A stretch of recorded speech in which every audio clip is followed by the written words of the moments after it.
for it. Okay, if you take a look here, that's a tape lifter.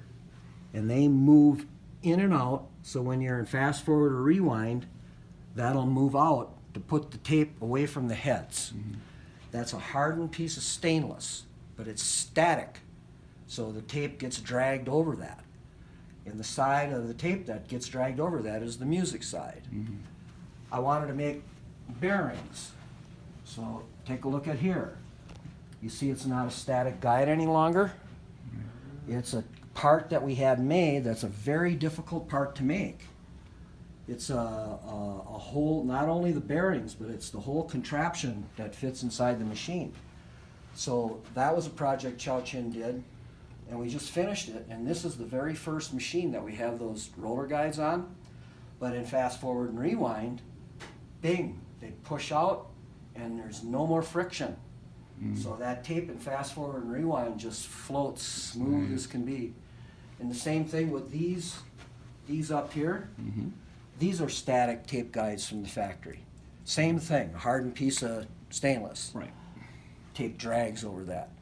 We remanufactured these shafts and then had these non-conductive bearings made in France. And then there's washers and spacers in there. So now the tape, when it comes around there, is not getting dragged over those guides. It rolls nice and easy.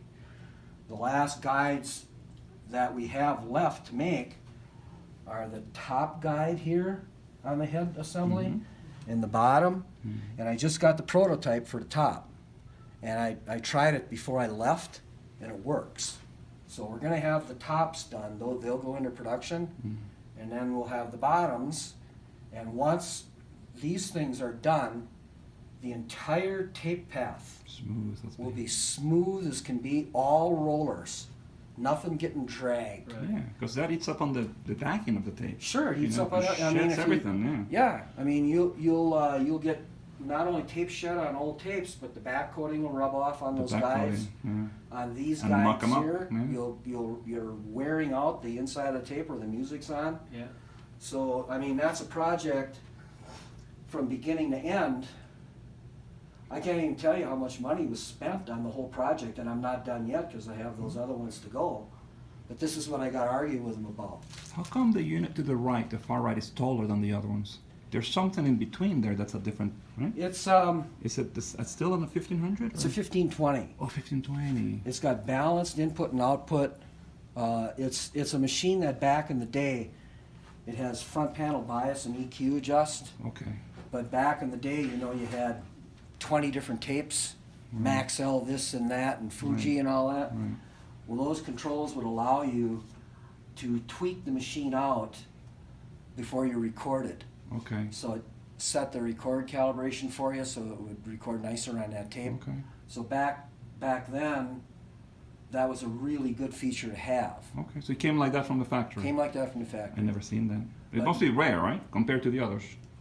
Rarer or yeah, not it's necessarily? It's a little rare. more rare. Okay.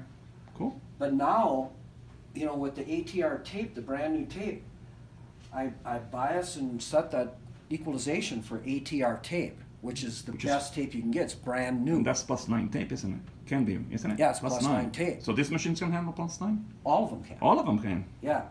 So when I do the calibrations on this machine and somebody gets this, I gotta tell them and I gotta pound it into their head. Those controls are at the 12 o'clock click stop position. Do not screw around with those controls, because if they do, they throw the calibration way off for the ATR tape. For the ATR tape. So Because you calibrate the machines for that tape. for that So tape, they shouldn't touch it. they shouldn't touch it. Okay. But you know what people do? They touch them. There's a button. Let's see what it does. Exactly. You know. Okay. So that I got to fight with customers for that. Mainly these machines are purchased by studios because they got balanced input and out, and the tape deck is a long way away from their boards Yeah, and you stuff. need that. So you need the balance for the extra voltage and the wires. Beautiful. But other than that, most customers don't spend that extra money. Yeah. They don't need the balanced in and outs. All right. So the 1500 is really I mean, that's what everybody buys. And a 1506 model is exactly the same machine. The only difference is with the 1500, you've got a 4-track playback head, Mhm. which is what we're doing on yours now. You know, we're pushing it over to the 4-track playback Right. head. But it's 4-track playback only. Only, And right? then you have erase, record, play, 2-track. Correct. The 1506 is the opposite. This head here is a 2-track playback, Mhm. and then you have 4-track erase, record, play. Okay. So once in a while, I'll get a guy that wants a 4-track so Record. he can flip the tape over, Ah, get a little more playing time out of his tape. right. And then they make a model that's a 1700, it's a 4-track auto reverse, Mhm. which is 4-track play, 4-track play, and then they have these weird little tiny skinny heads that are glued together. Right. Erase, record, Oh. erase, record, so you can bi-directional record. Oh, okay. But the machine, to me, was kind of a mistake because the internal calibrations allow you to calibrate it perfectly going in one direction. Mhm. So the heads were exactly the same on both sides from the factory. Mhm. So they just surmised that once you get the equalization and everything done perfectly going this way, it's going to be the same going that way. Mhm. But after time, and the heads wear just a little bit, Mhm. it changes.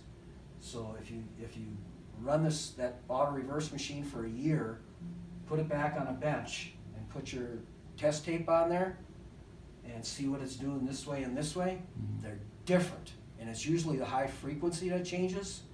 So if, for instance, you're going this way and your high frequency is 4 dB higher than going this way, you can't equal them.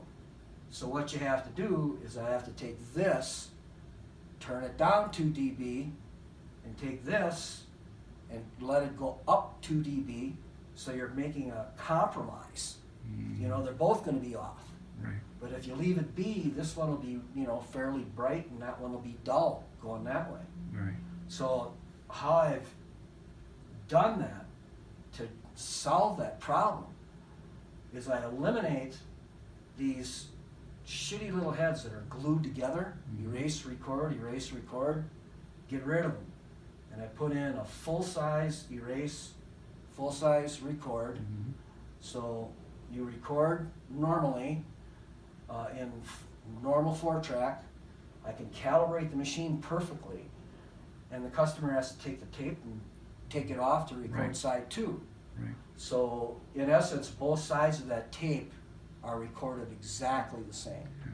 So over a period of time, you're not going to have that craziness happen. Mhm.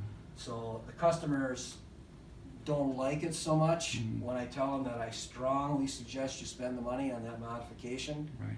But if they want to have the thing work for years and years, I pretty much tell them you got no choice. Okay. You know, I know it's $1,500, Right. but you know, you leave it if you want to. Right. What the hell?